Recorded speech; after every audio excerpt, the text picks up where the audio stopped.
6h50, le journal de la mi-journée se poursuit à présent avec votre témoin de la semaine, Fabienne Lemoyle. Et donc, 10e jour de grève à la SNCF et à la RATP et la situation semble plus bloquée que jamais. Même si Édouard Philippe a lancé un appel au syndicat pour venir discuter avec lui de la réforme des retraites à la Matignon, la grande question désormais c'est y aura-t-il des trains à Noël, avec le patron de la SNCF qui demande aux cheminots de faire une pause pour que les familles se retrouvent. Bonjour Leïla de Comarmont. Bonjour.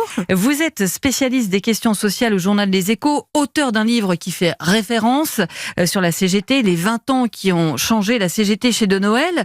Alors je ne vais pas vous demander si les trains vont rouler à Noël, mais vous qui observez depuis des années ces conflits qui mettent aux prises les syndicats et l'exécutif, qu'est-ce qui explique qu'on en soit arrivé à ce qui apparaît comme une vraie situation de blocage, alors que pourtant la concertation sur les retraites, elle a été lancée il y a plus d'1 an et demi? C'est peut-être un des éléments. La concertation, elle a été lancée depuis plus d'1 an et demi. On a une forme de concertation tronc, enfin comme le Téléthon.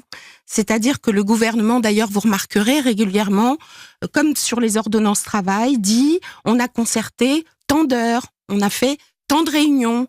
Et puis la méthode des bilatérales, elle accroît d'ailleurs le chiffre. On franchit record sur record. C'est-à-dire que là, je crois que vous aviez fait les comptes, on est à plus de 300 heures de concertation, c'est ça ? Je suppose, avant même que la dernière ligne droite soit atteinte, on était à 140 heures. Mais est-ce que c'est vraiment ça qui fait un dialogue social productif ? Si je vous entends, la réponse est non.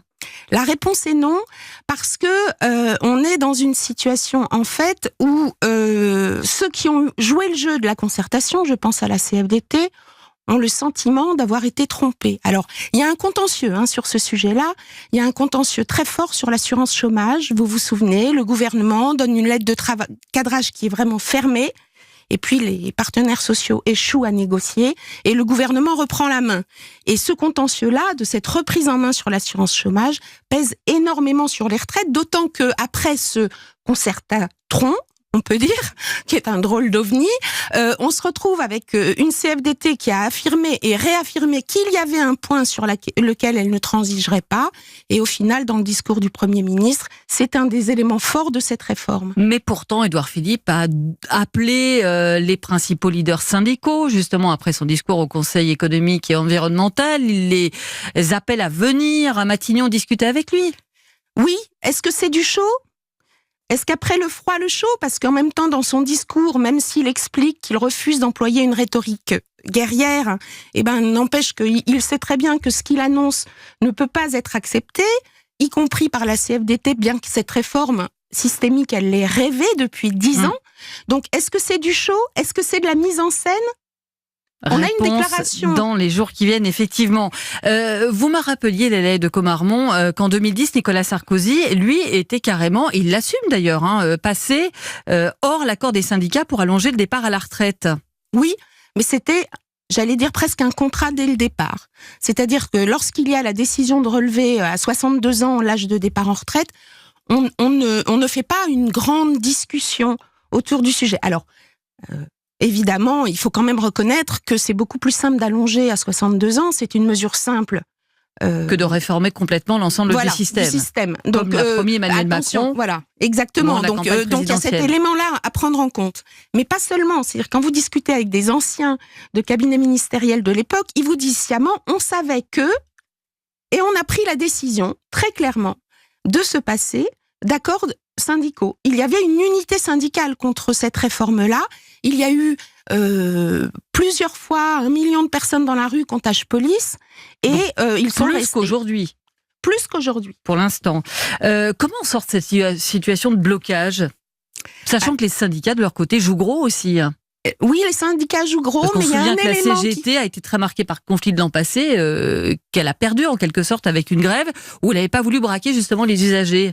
Est-ce que c'est pour ça que justement c'est un peu plus radical cette année ? Alors comment on sort de ce blocage ? La radicalité, c'est très important de le souligner, parce que on a eu l'effet gilet jaune, et cet effet gilet jaune, il existe aussi dans les syndicats. C'est-à-dire que vous avez une base qui est très remontée. Alors c'est la base qui dicte la loi ? Une gilet jaunisation, on pourrait dire.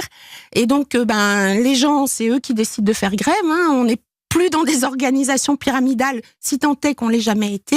Alors, c'est à relativiser dans la mesure où, quand même, aujourd'hui, le secteur privé ne fait pas grève. Il y a quelques poches de contestation, mais on n'est pas du tout dans ce phénomène-là. Des régimes spéciaux, effectivement, SNCF et RATP qui sont en première ligne. Oui, mais en même temps, on est vraiment sur quelque chose qui est très fort. Et tout le monde a conscience que ce qui se joue, c'est la bataille de l'opinion. On y reviendra sans doute sur y aura-t-il des trains à Noël ? Mais les syndicats aussi ont conscience de ça. Justement, une dernière question. Est-ce que les syndicats sont prêts à entendre l'idée de faire une trêve à Noël ? Alors, il n'y a pas que M. Farandou qui pense, et c'est un sujet auquel les syndicats ont pensé dès le départ. Le timing n'est pas très bon, mais le timing, il est celui-là. Faire une trêve, il y a toujours l'inquiétude de reprendre le mouvement. Maintenant, il faut savoir que c'est des choses dont on ne peut pas parler aujourd'hui. Vous avez le pic de mobilisation qui s'annonce mardi. Vous avez également le Premier ministre qui a dit qu'il rencontrerait les syndicats et le patronat ensuite. Vous avez des discussions qui, formellement, ont démarré à la SNCF, mais qui, en réalité, le dialogue ne s'est pas noué et on ne connaît pas le mandat qu'aura le PDG pour essayer de trouver une sortie par le haut, parce qu'il faut avoir bien conscience, je vous ai parlé de la base, qu'après l'échec de 2018, c'est un énorme enjeu pour les syndicats. Merci beaucoup Leïla de Comarmont. Je rappelle, spécialiste des questions sociales aux Échos, et on voit tous les enjeux qui se nouent derrière effectivement ce conflit qui dure depuis 10 jours maintenant.